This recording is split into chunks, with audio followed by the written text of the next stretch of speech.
This week on the CNET Tech Review, Nintendo's 3DS unveiled and launch games announced. New car tech from the 2011 Detroit Auto Show. Hot cop cars coming to a rearview mirror near you. And a whole new fleet of Priuses, or Prii, hybrid cars are headed your way. It's all coming up right now.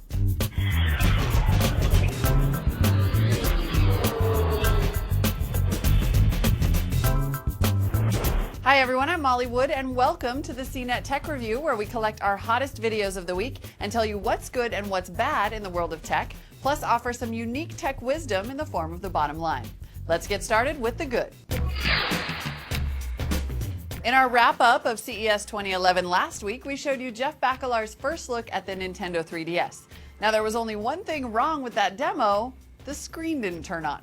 Well, this week Nintendo held an event in New York to officially debut the working version of the 3DS, plus show off some of the games that will be coming soon to the platform.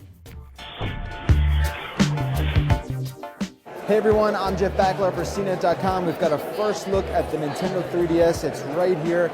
March 27th is the release date. It's going to retail for $250. 3 cameras on this thing. There's one facing the user, 2 around back for 3D photos. Very cool innovation right there. You've got an SD card slot. Wireless compatibility allows you to play on the go with people around the world, which is really impressive. Over here is the notification LED, really going to give you a lot of information about what's going on with the 3DS. Really is going to deal with a lot of the connectivity, Wi-Fi based, and also local sort of stuff. This will really give you an idea of what's happening with the 3DS. There's a lot of connectivity that's automated with the 3DS, so there's really not a lot of manual configuration that's going to happen. The 3DS can detect other systems and hook those up automatically, which is really cool. Up front, you've got the 4 buttons that we're all used to on DS systems, but on the left side of the unit is the analog stick, which is new for Nintendo portables. Really excited to see how developers use that. Along the bottom are 3 new buttons as well: the select, home, and start buttons. The home button will allow you to pause mid-game, look into other apps without losing the action that's going on in your original game. We're excited to see stuff like that. They've also streamlined friend codes. It's a lot easier now to play with friends. We're happy about that improvement as well. Up top is the 3D screen. We actually have it turned off, so it's better for the camera. We're also looking at the Mi Maker software right here. You can take a photo of yourself, and the Mi Maker software will configure the character to look like you, which is pretty cool. We've never seen anything like that before. The 3DS is also backwards compatible with the Nintendo DS and all the downloadable DSi games, so we're happy to see that implemented in the design as well. At launch, the 3DS is going to be available in black or blue. There's also a lot of preloaded software, including a game called Face Raiders that takes a photo of you and inserts that into a shooting gallery. Pretty cool. There's a game tracker. It's an app that tracks all of your progress through games and rewards you. There is a physical mobility monitor, sort of like a pedometer that tracks movement, your physical movement with the device. That's something we've never seen. Also included is the ability to take 3D photos, then view them on the 3D screen. You can also watch 3D videos on the top screen. Really impressive stuff. That's going to do it for us. It's a first look at the Nintendo 3DS. I'm Jeff Bakalar for CNET.com. Thanks for watching. Hey, I'm Jeff Bakalar for CNET.com. We're here at the 3DS press event in New York City. We have everything we need to know about the hardware, but what about the software? Why don't you come with me and let's check out some of these games.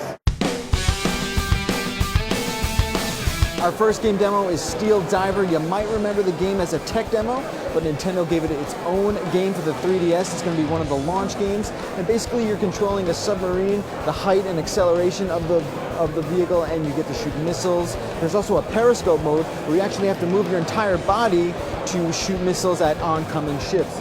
So that's our first game demo. There's a lot more stuff to see here. Let's go check them out right now. I guess you can't release a new game console without Madden, so here it is, Madden Football for the 3DS. Plays sort of like how we used to on the iPad, that sort of experience, but it's going to be coming out very soon in the 3DS game launch window. We're really psyched to get our final hands on it, and that's it for Madden Football. All right, the next game we've got is Legend of Zelda: Ocarina of Time. It's a game you might recall, widely regarded as one of the best Zelda games ever. 3D makeover for the 3DS. The 3D really adds something special to it. The effect is spectacular, and it's going to make you want to play the entire game all over again. All right, this is Pilot Wings Resort. Takes place in the same area you might remember from Wii Sports Resort. Pilot Wings is a classic Nintendo game where you fly around and hit goals and use jetpacks to pop balloons and stuff like that. Really fun, and the 3D effect on this is so far the most impressive that we've seen out of all the games here. It's a lot of fun, gives you that really realistic 3D flying effect. There's a lot more games. I have to play Resident Evil at some point. Let's go check it out. All right, this is Super Street Fighter 4 for the 3DS, completely rendered in 3D. This is a very interesting experience because you're playing in one dimension, the background's in another, and you're sort of, you know, it's almost tough to keep your eye on the action because you're sort of looking around all over the screen. But this is going to be one of the launch window titles for the 3DS. It's coming soon. Can't wait to play the final version. Let's see what else they got. All right, we finally made it. This is Resident Evil Mercenaries 3D. It's sort of like an all-star game. It features a lot of scenes from past Resident Evil games and combines them into one sort of arcadey experience. By far the best looking game we've seen here at the event today, and the 3D effect is just awesome. Once you lock in, it really is spectacular. All right, there's a lot of other games here that we didn't get to, like Nintendogs plus Cats, Ridge Racer. There's going to be a lot of stuff available at launch. But one thing we want to sort of disclose to everyone is, you know, all these games we've been showing has had the 3D slider off. Now you have to have it off so that the camera is able to shoot the image and it doesn't look all screwy. But when you do pick it up and you turn that 3D effect on, it works really well. And once you're locked into that sweet spot, the game actually is pretty spectacular. That's going to do it for us here in New York at the 3DS press event. I'm Jeff Backler for CNET.com. Thanks so much for watching. That thing does look pretty amazing. And $250 is a bit less than we thought it might be. Huh, maybe if I buy one for my son, I can finally have my iPad back. Now, while most of us were packing up our company-issued long-sleeve t-shirts to return home from Las Vegas and CES, Brian Pooley was bundling up for his trip to Detroit for the 2011 North American International Auto Show. Why they schedule them so close together, I will never know. But Brian and his crew were serious troopers, and here are some of their highlights.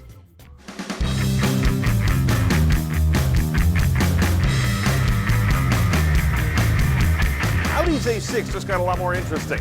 It was always kind of the neither here nor there car in their line. Great car, sells well, but neither the luxury of the 8 or the nimbleness of a 4 or a 3 or the sporting pretensions of an R8.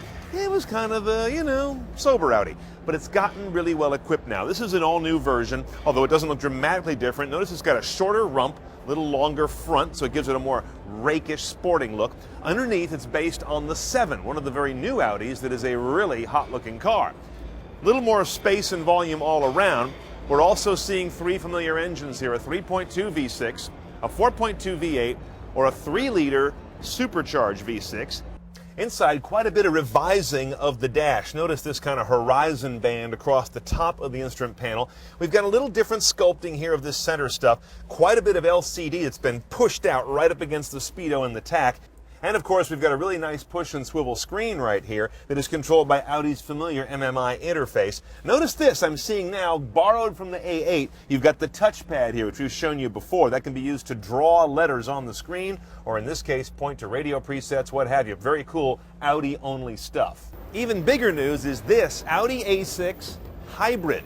First time Audi's had a hybrid in a sedan or a passenger car. There's a Q5 hybrid. This will use the same powertrain, 2-liter, tiny little turbo gas engine hooked up to a 45 horsepower electric motor. Now, one of the things they did, come on back here, was to put a big old kludgy battery in the trunk. This is called a retrofit, folks, not a completely re-engineered platform. Now, if you can put up with that sacrifice, you're going to get some interesting numbers. This thing is supposed to be doing about 38 combined mpg for a biggish car with a whole lot of luxury goods rammed in it. That's a nice number. And we'll be looking for this guy hopefully sometime in 2012. The distribution plans aren't firm. That base A6 with any of its conventional engines, that'll be happening late 2011.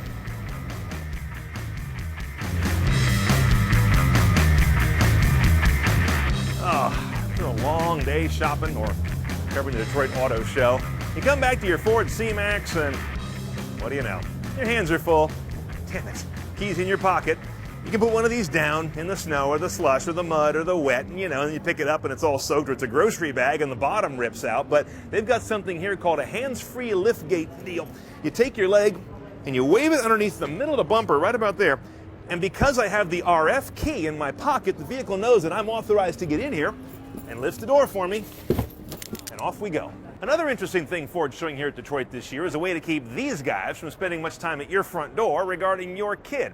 It's a new level of services on My Key from Ford. This has been around for a while, but now they've got two new functions. One, you can set this up, the key you give to your teenager, or anybody for that matter, to set the top speed at 65, 70, 75, or 80. 4 new tiers for how fast they can go, top end.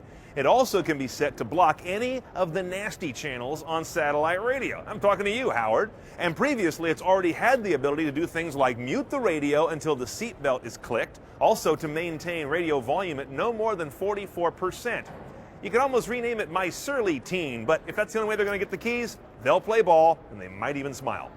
Last bit of tech I want to show you that has to do with, consumer satisfaction with this whole electrified era. Ford's got a couple things happening in the future dashboard. We've seen My Ford Touch before, but a couple of those screens are new. One is called My View. It's going to show you the effect of various vehicle systems on your range. So not just how you drive, but if the radio's on, if the heater's on, if the lights are on. Maybe don't need to be. They all take some juice out of the battery, and we're learning that that's a part of the factors that will drive people nuts when it comes to range anxiety. And there's another one in here called Brake Coach. It tells you as you're driving, and of course that's using regenerative braking in an electric car, if you got all the energy back you could have in that braking scenario. So it'll say, well, you just came to a stop.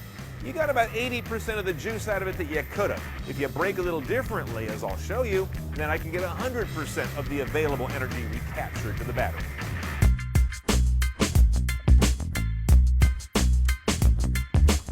Well, here's a fun proposition. A BMW 1 Series, the little guy, in an M configuration. Yes. Now, what's unusual here is this is the first M car they've ever done that doesn't have a special purpose-built, handmade M engine. They just borrowed up a 3-liter twin-scroll turbo like you might find in the Z435IS. That motor is good for 335 horsepower and 332 foot-pounds of torque. In this little guy, that means 0 to 60 in 4.7 or so. Plus, this retains the overboost function of that motor in some other cars, which means for short blasts at wide open throttle, you get the torque up to 369 foot-pounds, I think. So that makes for some interesting dynamics. Speaking of dynamics, they've worked over the rear end, the suspension, all the various tunings to make sure you can have a decent chance of keeping it right side up. 1 gearbox, thank you God, it's a 6-speed manual, and that's it. No fancy computerized blah blah.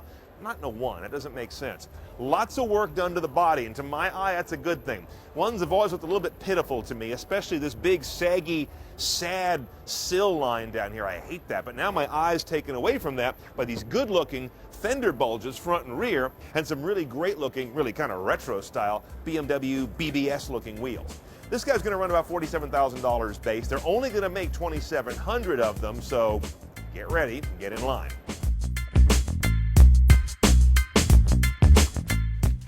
Electric cars and connected cars were the big buzz at the Detroit show, and everyone from Hyundai to Porsche had something we loved. Check out all of Cooley's Detroit videos at cnettv.com.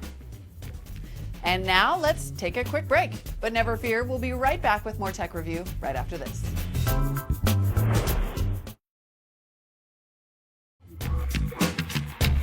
Welcome back to the CNET Tech Review, our weekly video digest of all things good and bad we've seen here at CNET TV. Continuing on in the good. Even as Android phones continue to gain market share and challenge the iPhone, there's no question that iOS still has the best games. So what's an Android owner to do? Well, here's Brian Tong with some answers.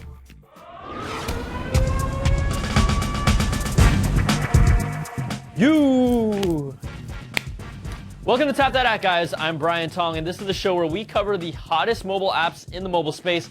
iOS games get a lot of the attention, and for good reason, but this episode is all about finding Android equivalents for those games, and we'll one-up them by finding free versions. First up, Cut the Rope is one of the hottest puzzle games on iOS devices right now. It's 99 cents on an iPhone and $1.99 on an iPad. Just slice the rope with your finger to collect stars and get the candy to the green guy. But there's a version or basically a blatant rip-off of it for free, called Rope Cut on Android. It isn't as smooth, the physics aren't as tight, but it does a decent job, plus it's free. Now we all know about Fruit Ninja, that's 99 cents or $2.99 on Apple devices, and it's 99 cents on Android, but I bet you haven't heard of Fruit Ninja Kaka on Android. Slice as many fruit as you can, avoid the bombs, and sure, the graphics may not look as good, but who cares? It's free too. Now, have you seen Ninjump, where you scale two sides of a building and jump back and forth, slicing birds and avoiding obstacles at the same time? Well, Backflip Studios has also released an Android version, so why pay when it's free? And how can we talk about mobile games without talking about Angry Birds? It's 99 cents on an iPhone, but you can fling those birds at those pigs for the low price of free on Android. Now, many of these apps will have ads running on them, but free is free. And if your friend brags about his iPhone games, forget about it. You'll have something to shut him up with. Now, if you guys have any other apps or dance moves you'd like to see, send us an email to tapthatapp@cnet.com. I'm Brian Tong. Thanks for watching, and I'll see you on Fruit Ninja Kaka. You!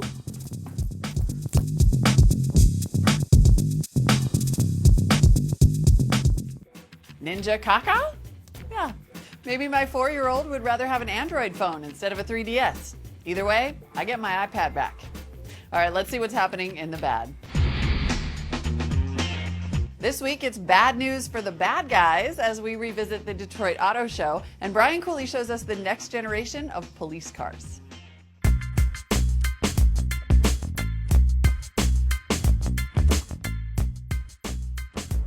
You know, we don't review cop cars at CNET Tech, and more is the pity, because they're kind of cool with all kinds of interesting tech that other cars don't have.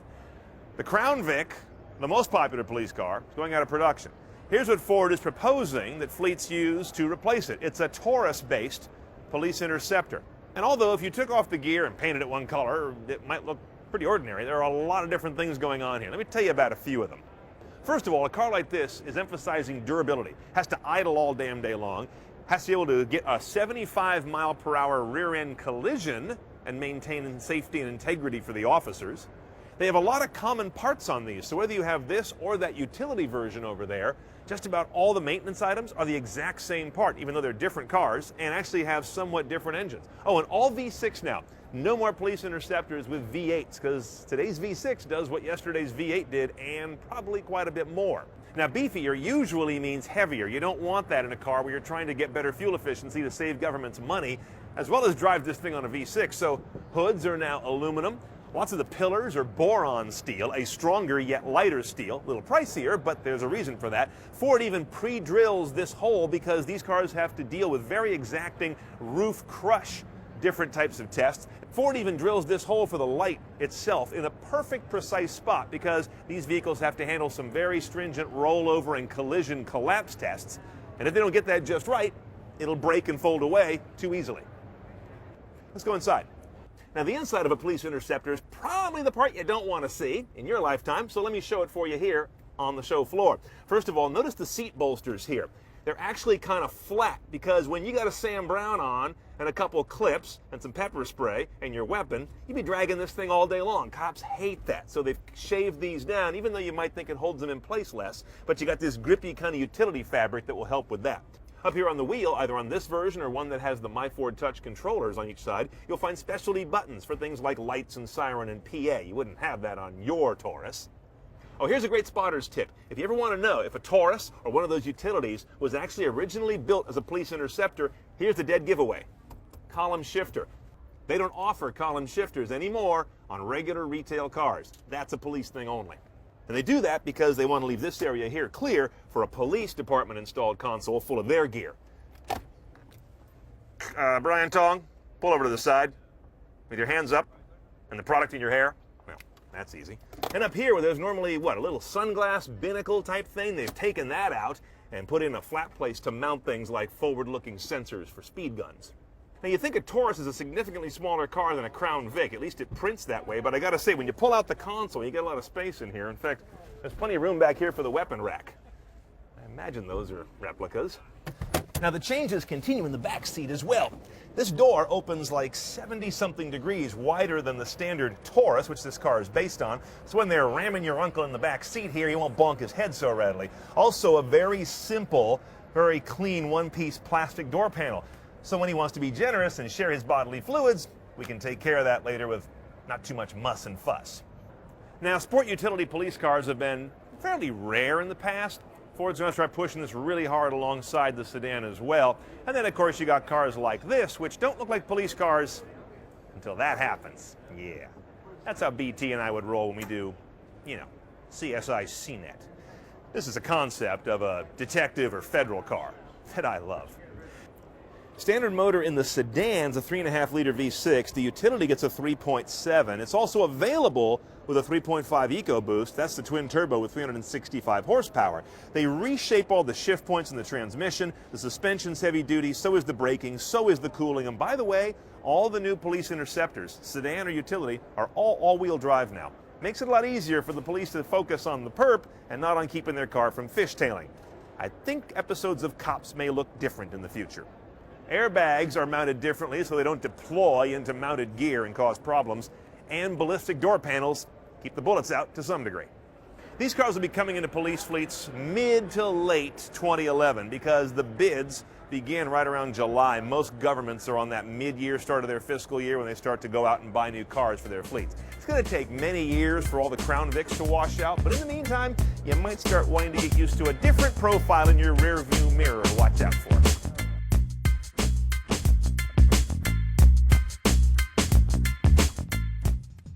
Good call, Brian. That is definitely the only time I want to see the inside of one of those rides.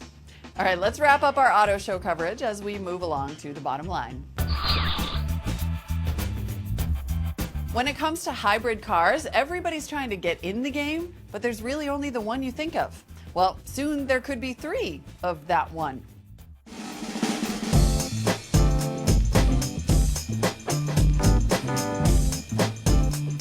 When you got a property as hot as Toyota's Prius brand, what do? You do what's called a line extension in the brand and marketing world. You build more models and variants off of it. And that's what's happening with the Prius. Here's the first additional model to wear the Prius badge. It's called the Prius V, and this is kind of a little bit of a people mover. It's not dramatically larger than a Prius sedan, but it's got a little higher roof line, a little more flatly arched roof line, and a little more mass all around. That gives you kind of a mini minivan. Powertrain is the same as a standard Prius sedan. As a result, when you add more mass with the same powertrain, you're going to end up with a little bit lower MPG. So where the current Prius sedan does 49 highway, 51 city, this guy will do 38 highway, 42 city. So you get, on average, about a 10 MPG haircut, but a lot more room. Let's look inside. Okay. Different layout in the front here of the cabin, little different sculpturing in the center stack. We're going to see the same technology, again, the same kind of controls, because it's the same powertrain. You've got your electric, eco, and power mode. These we've also seen on the current Prius. Now look in the rears here, you see some real usable space. Very flexible, flattenable second row seats. And beyond that second row, with pretty good seating flexibility, you got a cargo box back here. That's just a very different thing in a Prius.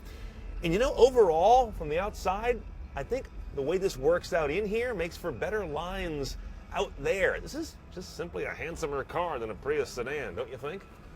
Now, Prius high mileage nuts have been adding batteries, homebrew style, to their cars for quite a while, making plug-ins. Here's the factory version, finally announced for real, the Prius plug-in. It's the standard Prius sedan, but of course we've got a charging port up here. That leads to a bigger stock of batteries in the car. What's the point? It can do more electric driving than the standard Prius. That means your overall blended MPG is going to be even higher. The numbers aren't out just yet, but they say you'll get 13 miles of pure electric running, and then after that it goes into traditional regenerative hybrid mode.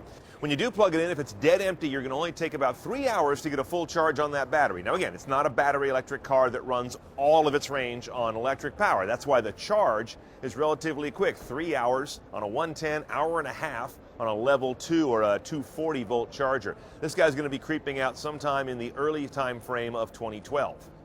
And last of our trio of Prii is this new one, very concepty as you can see. They're calling it the Prius C concept. This is, possible production 2012. This is not slated for production yet. But this would be the leanest, smallest, most compact of this new triad of Prius vehicles. So the opposite direction of the V is to something very city-oriented. You can imagine having the same powertrain with less bulk, mass, and weight would then raise the MPG numbers even higher than the already quite astounding ones that the Prius sedan gets. The form factor here has been penned by the European design studio for Toyota. It's got a little bit of a CRZ DNA going to it, but definitely has the urban statement all over it. So we've got 3 levels of Prius now. As promised about a year ago, Toyota taking Prius from a model to almost a sub-brand within the Toyota brand. The bottom line this week, a Prius for the rest of us. Now, yes, the Prius has to offer more options to really take off, outside of San Francisco, that is, where it's already king. But man, a Prius mini minivan? Is there anything less sexy than that? Maybe we could watch that Audi video again. All right, that's going to do it for this week, everyone. But come back next time for a brand new CNET Tech review. And until then, there are tons of great videos available every day at cnettv.com. I'll see you next time, and thank you for watching.